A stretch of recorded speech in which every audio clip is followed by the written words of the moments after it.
Moving to India versus Afghanistan, अब जो हमारा मैच है इसकी बात कर लेते हैं. टॉस जीत के रोहित शर्मा बैटिंग करता है पहले.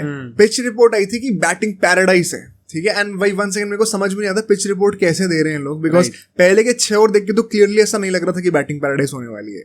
सो मतलब इतने सारे लेजेंडरी क्रिकेटर्स हैं, I don't know how they reading the pitch. थोड़ा डिसअपॉइंटेड हूं मैं इस चीज को लेके. But I think batting first का डिसीजन जो था वो थोड़ा गट्सी कॉल था, because on a high scoring wicket आप बैटिंग अगर पहले कर रहे हो T20 मैच में, तो आपकी फिलोसफी बेसिकली है कि हम इतने रन मार देंगे कि आउटस्कोर ही कर दे ऑपोजिशन को पहले इनिंग के अंदर ही. And that is never the safest strategy in a T20 game. The safest strategy is always to chase and hope कि पिच जो है it will get better, and कितना भी टारगेट हो हम चेस कर सकते हैं, बिकॉज यू नो कि आपको किस तरीके से इसको पेस करना है. So I think it was a very gutsy call by Rohit Sharma. Although I am not sure how good that was, because पहले बैटिंग में जितनी विकेट फंस रही थी it did not make sense, which is why we also discussed in the preview कि chase ही करना sense बनता है. But he had Kuldeep Yadav in place of Siraj. Right. Do you really think in hindsight 180 run बनाए India ने? अच्छी खासी high scoring wicket निकल गई थी अल्टीमेटली. क्या कुलदीप यादव की जरूरत थी? आई थिंक अल्टीमेटली हम लोग जीते भी काफी ज्यादा रन से है, तो इधर वे अगर सिराज भी खेल लेता तो it would not have made much of a difference in terms of कि आपके कितने मार्जिन से जीते हो. Right. But I still think that maybe he wanted to test Kuldeep Yadav, इसलिए ही played. I think what now I can make of is कि if there is even a hint of the ball sticking a bit, चाहे वो 5-6 over के लिए क्यों ना, I think India will be going with the third spinner. That is what it seems. Secondly, and there is no problem because Kuldeep Yadav is also a great bowler. Secondly, अब आप बताओ मुझे कुलदीप यादव अक्षर पटेल या फिर जडेजा की जगह पे क्यों नहीं आया? Do you have an answer? वही बैटिंग डेप्थ का ही सीन है. अगर जो लोग कह रहे हैं कि कुलदीप यादव को जडेजा की जगह पे आना चाहिए था, I think now it is clear कि क्यों चारों ऑलराउंडर्स को टीम में खेलना जरूरी है, बिकॉज बैटिंग डेप्थ पे कोई कॉम्प्रोमाइज होगा नहीं, which means Kuldeep Yadav will come in place of a pacer, and for that you need 2 pacing allrounders to compensate as the third pacer in the team, which is Hardik Pandya and Shivam Dube. अगर हार्दिक पांड्या का बुरा दिन जा रहा है, Shivam Dube will be used to bowl, which is why now all these 4 players make sense in the team still. यशस्वी जैसवाल के लोग अभी से कह रहे हैं I think we should still wait for one more game. And Shivam Dubey का इसीलिए वो इम्पोर्टेंस है that he is that passive proxy in the team, कि कहीं जरूरत पड़ गई बॉलिंग की तो वो है बॉलिंग करने के लिए. बैटिंग में ही still being back. Although आज क्रिटिसिज्म होगा उसको डिस्कस करेंगे. ये तो होगी टीम सिलेक्शन का लॉजिक. अब हम लोग आते हैं फर्स्ट इनिंग्स के ऊपर. जिस तरीके से पावर प्ले गया था, I think 47 रन्स थे और 1 विकेट गिरा था रोहित शर्मा का. How would you sum that up? I think overall जितने रन्स पड़े हैं उसमें I don't have a problem with it, क्योंकि it's still good.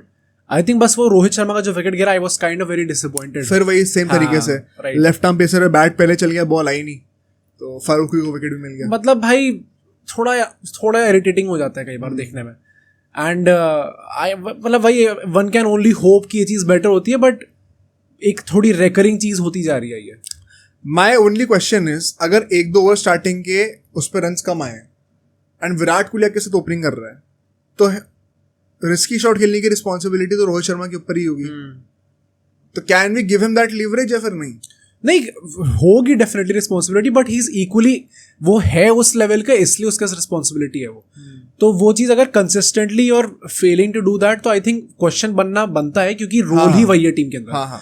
This is why we went so far in the 2023 world cup and he excelled in that. इससे तारीफ भी मिली उस चीज को लेके.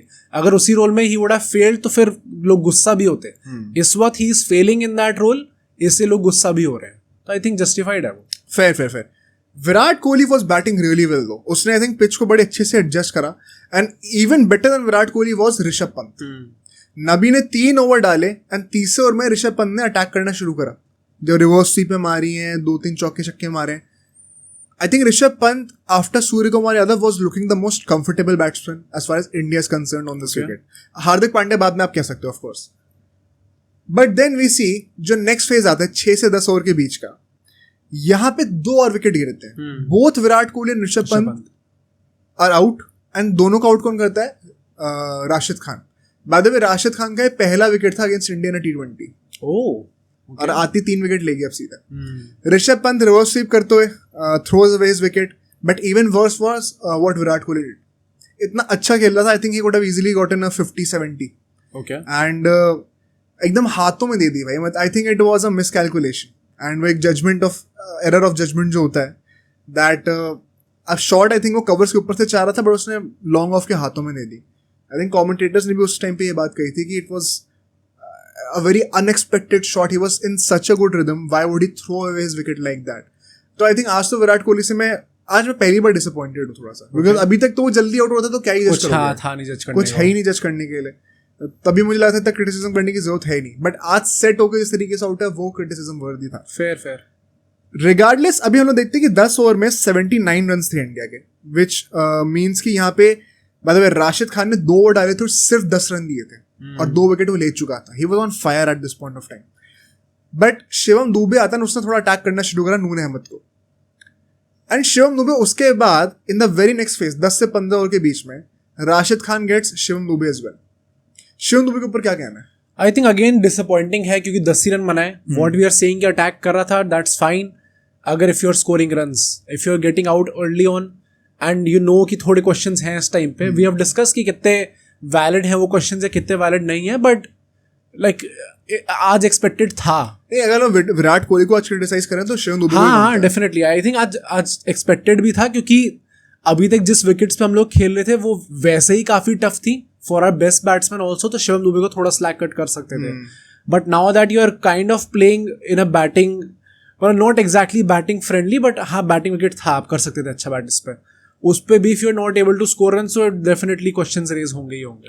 एंड हाँ भाई बैटिंग फ्रेंडली था. मुझे ना ये जो लोग कह रहे हैं कि विकेट इतना फंस रहा है, ये हो रहा है, भाई 180 रन बने. हाँ राइट, वो परसेप्शन चेंज हो गया लोगों का. हाँ अब और क्या लोगे. इनिशियली थोड़ा बॉल मूवमेंट करी तो उसमें भी लोगों को वो होता है कि यार विकेट अच्छी नहीं बनी बैट्समैन के लिए. जब तक 220 ना बने तब तक लगता है कि बैटिंग के लिए फ्रेंडली नहीं है विकेट. तो अगर 184 आप बना रहे हो तो it's a very good wicket to bat on. What was so great about this innings by India was, and यहाँ पे वो बैटिंग डेप्थ के फायदे देखने को मिलते हैं. Even though we were constantly losing wickets at the beginning of each phase, उसके बाद भी मैं अभी आपको स्टैटिस्टिकली दिखाता हूँ कैसे हर फेज में इंडिया की जो रन रेट है वो पहले फेज से पिछले फेज से बेटर हुई है. राइट, पावर प्ले में 47 रन थे 6 ओवर में, which means less than 8 run an over. अगले 4 ओवर में 32 रन आते हैं, which is exactly 8 run an over. Improvement दिख रहा है. अब 10 से 15 ओवर के बीच में बात करते हैं, 47 रन आते हैं, which is more than 9 run an over. और आखिरी के 5 ओवर में 55 रन आते हैं, which is 11 run an over. तो कितना अच्छा एस्केलेट करा इंडिया ने, because you had the luxury of so many batsman. कि अगर आपके पास, क्योंकि मैं आपको बताऊं अगर वो एक्स्ट्रा बैटर ना हो ना वहां पे और इस तेजी से विकेट गिर रहे हो कि जो सेट बैट्समैन है वो आके आउट हो जा रहा है, तो इंडिया इतना रन नहीं बना पाती. वो लग्जरी मिलती नहीं हार्दिक पांड्या स्काई को, आराम से खेलना पड़ता. राइट, आई थिंक यही तो वो रीजन है जिसके वजह से हम लोग 180-185 तक खींच पाए, वरना शायद ये टोटल 165-170 तक भी रुक सकता था if we had been lacking that one extra batsman. This is the benefit of having depth in the team. 10 से 15 ओवर के बीच में अब हम लोग देखते हैं शिवम दुबे तो चलो आउट हो गए, बट सूर्य कुमार यादव ने जिस तरीके से फिर टेक ओवर करा है. ओमरजा यहाँ पे आता है, 2 ओवर डालते हैं, बड़े एक्सपेंसिव होते हैं. एंड उसके साथ साथ अब रिस्पॉन्सिबिलिटी थी हार्दिक पांड्या पे. हार्दिक पांड्या इनिशियली थोड़ा टाइम लेता है अपना. On the other and Surya Kumar Yadav starts accelerating. देखो टीम अफगानिस्तान कहने को ऑन पेपर है, लेकिन मैच बहुत इंपॉर्टेंट था. Would you say now he's finally put rest to all those allegations? मीनो बैशर वाले. हाँ. But I still think that we have to wait. हाँ. And अभी एकदम से with all due respect आपको क्रेडिट भी देना चाहिए. हाँ. क्योंकि लास्ट 2 गेम्स उसने ही बचाए हैं सूर्य कुमार यादव ने हमारे. इस टाइम पे भी बहुत इंपॉर्टेंट थी उसकी इनिंग्स यहाँ पे. तो I still think that credit तो देना ही चाहिए, but it's not like he has completely put all those allegations to rest. तो let's take one step at a time. But हाँ भाई, जो भी what he did for us in those 2 games, it is highly commendable. I think he deserves as much praise as possible for this innings. I think it was a beautiful innings. जिस तरीके से उसने भाई 4 wicket गिरे हुए हैं, उसकी strike rate फिर भी 150-200 के आसपास की है. राइट, वही तो सबसे बड़ी बात है. उसके साथ साथ Hardik Pandya also got so much confidence that now in the last 5 overs we see 55 run तो जो आए सो आए. सूर्य कुमार यादव 50 मार के आउट हो गया था. हाँ. बट तब तक क्या था कि अब हार्दिक पांड्या सेट हो चुका है, तो अब उसने टेक ऑफ करना शुरू कर दिया, विच मेंट की दूसरे एंड से जडेजा थोड़ा टाइम ले सकता है. अब जडेजा जल्दी आउट हो जाता है, उसके ऊपर ये बात करते हैं. What about Hardik Pandya also, because हमने डिस्कस किया था जब हमने ग्रुप स्टेज को रिव्यू किया था कि he has not got to bat a lot. वो वाली चीज भी it has been put to rest. Bowling तो अच्छी वो कर ही रहा था, So the return of so many guys into form, right now you could say सिर्फ दो ऐसे बंदे हैं, apart from of course Virat Kohli and Rohit Sharma, जिनकी क्वालिटी अलग लेवल की, तो उसका क्वेश्चन हम करते नहीं यूजुअली. दुबे, जिसका भी although group stage was decent enough, हमने डिस्कस करा था कैसे, and Jadeja. Right. Apart from that, almost everybody is performing. That is great. अगर तुम रोहित शर्मा विराट कोहली को हटा भी दो तो भी 7 प्लेयर्स बचे टीम के अंदर. More than 50% of the team has performed. It is a great news. Right. मतलब है great news, but I would still say कि मतलब हमने काफी कंफर्टेबली रोहित शर्मा विराट कोहली को हटा दिया. एंड हटाया भी इसलिए क्योंकि obviously they have that quality जो कि हम लोग बैक कर रहे हैं, बट स्टिल मतलब आई वांट कि जल्दी से जल्दी वो लोग फॉर्म में आते हैं. What about Hardik Pandya? हार्दिक पांड्या का तो आई थिंक भाई अगेन जितने भी क्वेश्चंस तो थे नहीं फर्स्ट ऑफ ऑल, बट जो बैटिंग वाला पॉइंट पे क्वेश्चन मार्क था क्योंकि वी हैड नॉट सीन, एक ही मैच में बैटिंग आई थी उनकी, वो भी पाकिस्तान वाले जिससे जल्दी आउट हो गए थे. बट इस टाइम पे तो जिस तरीके से खेला उनने, एंड एज यू सेड कि सेट होने में टाइम लगाया, उसके बाद the way he took off, जैसे छक्के लगाए उनने, तो I think I am very happy to see the comeback of Hardik Pandya and highly anticipated था ये, स्पेशली इन दिस, एंड जो क्रूशियल स्टेज अब स्टार्ट हो रहा है, which is the forte of Hardik Pandya as people say. It's good to see that he is back in form.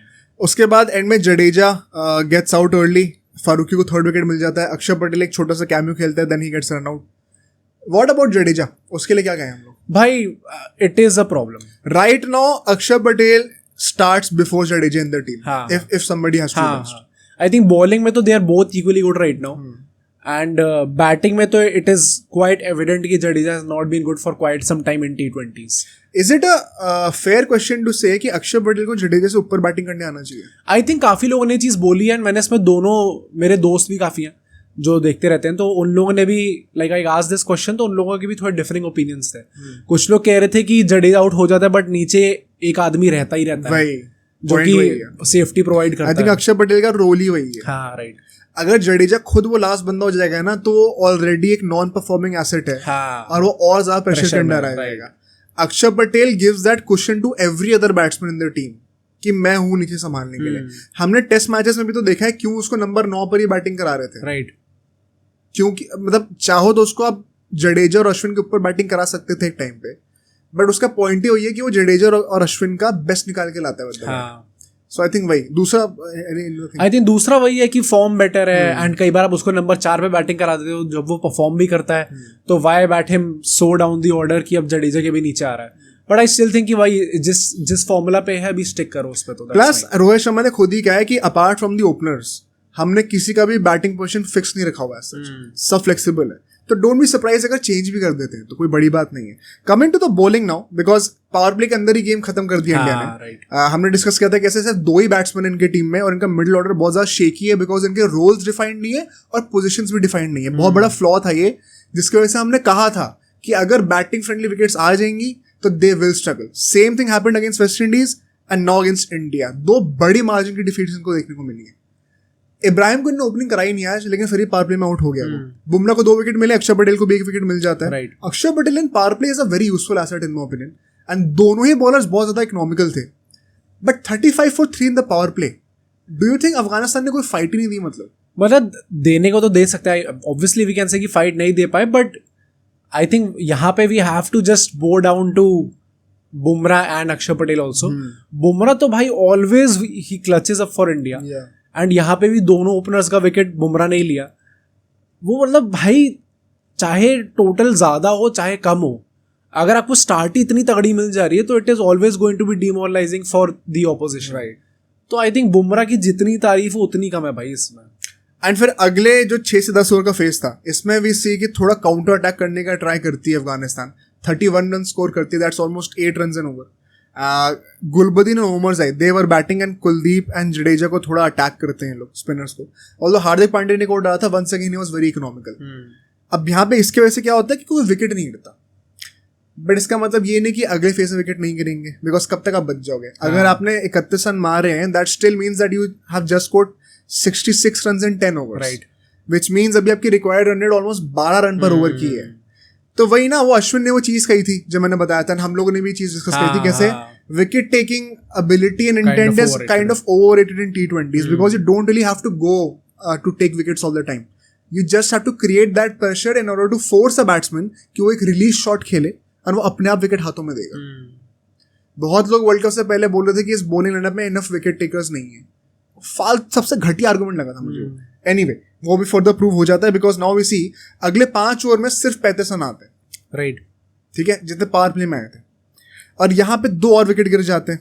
अब जडेजा और अक्षर पटेल दोनों ही आते ही एक 11वें ओवर में और एक 12वें ओवर में ओमर जाई एंड गुलबदीन दोनों का विकेट, जडेजा एंड कुलदीप, अक्षर पटेल, अच्छा हाँ Kuldeep, sorry my bad. And दोनों जो इंपॉर्टेंट बैट्समैन थे, अगर आपने उनको खत्म कर दिया, basically now you have a lot of players that don't even have that level of experience.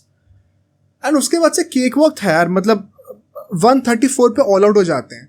आखिरी के 5 ओवर में, डेथ ओवर्स में 33 रन आते हैं। It is even lesser than the 10th to the 15th over phase. यहाँ पे अर्शदीप के ultimately पहले 2 ओवर जो थे पावर प्ले में वो एक्सपेंसिव थे, जिसके चलते आई थिंक उसकी ओवरऑल स्टैटिस्टिक्स कंपैरेटिवली थोड़े एक्सपेंसिव हैं बाकी लोगों से, बट 3 विकेट ले लिए उस बंदे ने। बुमराह ने भी आई थिंक 3 विकेट लिए हैं। नहीं, बुमराह ने तो आज लेट मी चेक 2-3 विकेट तो लिए हैं। हाँ, राइट, कितने लिए हैं? 3 लिए ना। अक्षर पटेल वंस अगेन ब्रिलियंट, इतना इकोनॉमिकल था। कुलदीप यादव ने भी 2 विकेट लिए, ऑल्दो 7-8 की इकोनॉमी थी उसकी, but I think he will improve as the game progresses. And once again, Kuldeep Yadav was one of our more expensive bowlers despite having an economy of just 8 runs an over, which once again proves my point कि as such कोई need थी नहीं, but wicket ले रहा तो कोई problem है नहीं। All in all, with this, I think we have more or less confirmed our semi-final spot. But first आना बहुत जरूरी है, and इसको अभी डिस्कस करते हैं इंडिया बांग्लादेश के प्रीव्यू में। अब सोचो अगर एक क्लिप इतनी बढ़िया थी तो पूरा का पूरा पॉडकास्ट कितना बढ़िया होगा। तो अगर आपको इसी क्लिप का पूरा पॉडकास्ट देखना है तो यहाँ पे क्लिक करिए, और अगर आपको ऐसे ही और क्लिप्स बिंज वॉच करनी है तो यहाँ पे क्लिक करिए।